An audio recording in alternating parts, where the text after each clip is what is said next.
So 3, 2, 1, go. Thank you, thank you. The game actually uses an in-game timer, so it's kind of negligible whether on a marathon timer should even exist. Anyway, oh, the game's lagging. That's fun. It's a hook physics game. There aren't many of these out there, and I wish there were more because I love this genre the most. This game is also really good, but it suffers from a few quirks that I don't like, which I hopefully don't run into, but nothing I can do if I do. But yeah, it's pretty self-explanatory. It's also really fast, so it's kind of hard to explain all the tech that's going on. It's really physics-based, so you can do things like that, where you hook onto cars that are going faster than you, so you can slingshot forward. There's also a swimming level somehow, because every game needs one. That was like weird zigzag I did there, but oh well. This game actually loads faster than it does on my PC, so I'm kind of like not used to the fast loading screens, but this happens at every single marathon PC that I go to. Also, this is probably the only time that I think water level is actually beneficial for a game, because the physics change entirely. Instead of being a downwards gravity thing, it's more of a zero gravity. You can go anywhere you want. Speaking of the controls, my hands on the keyboard, you probably can't see that, but also I died. You probably can't see that, but the keyboard doesn't actually do anything. It's controlled entirely by a mouse. So Hook Girl here follows your mouse movement, so wherever you point the mouse, she will go to. The same is for the hook, obviously. You can see from the rectangular pointed thing.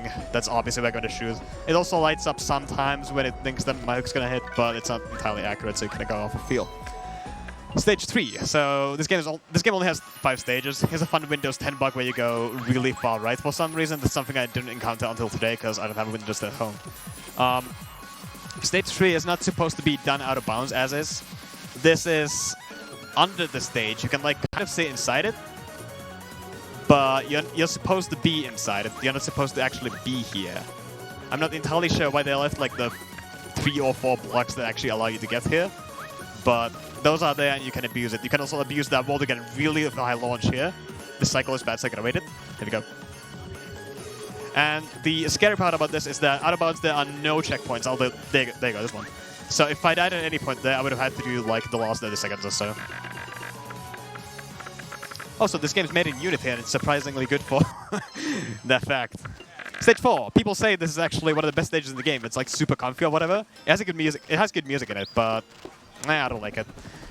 This part, like this section, is one of the best in the game. I love vertical climbing a lot. It's so much fun. Also, the helicopters allow you to sling places, and there's a cool vertical climb here.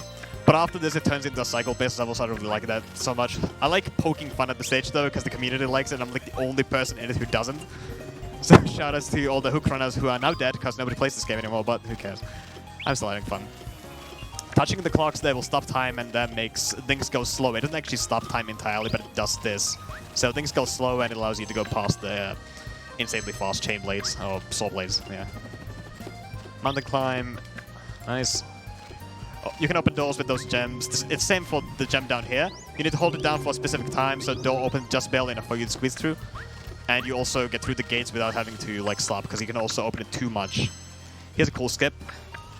Similar to Stage 3, there's a skip in here where you can kind of go sort of out of bounds. I'm not sure why the electric barrier like stops here.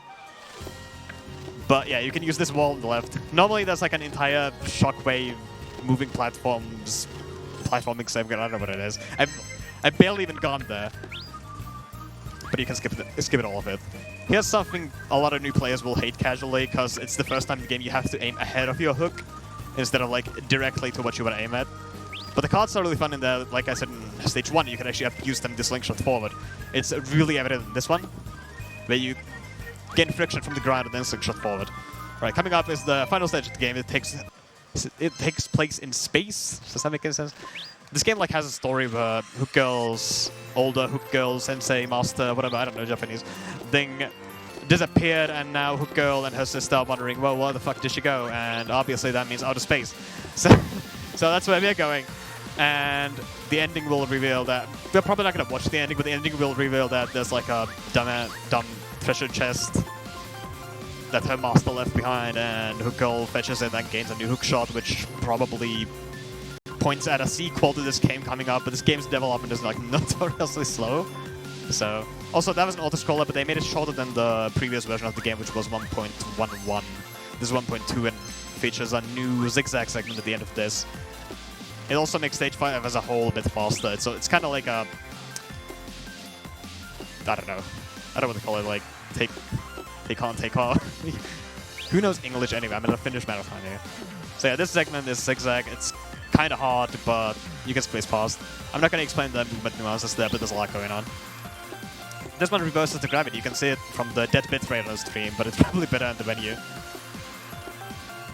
Oh, I got it. Okay.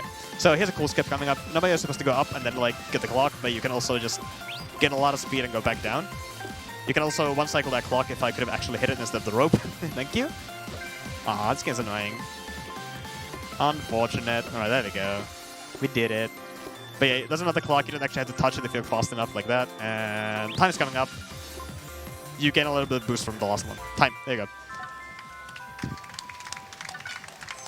Unfortunately, not a Sapphire, but oh well, what can you do? Also, here's the Windows 10 bug in action. I don't know why it does that, but yeah, that's that. You can like throw me out of the window now again.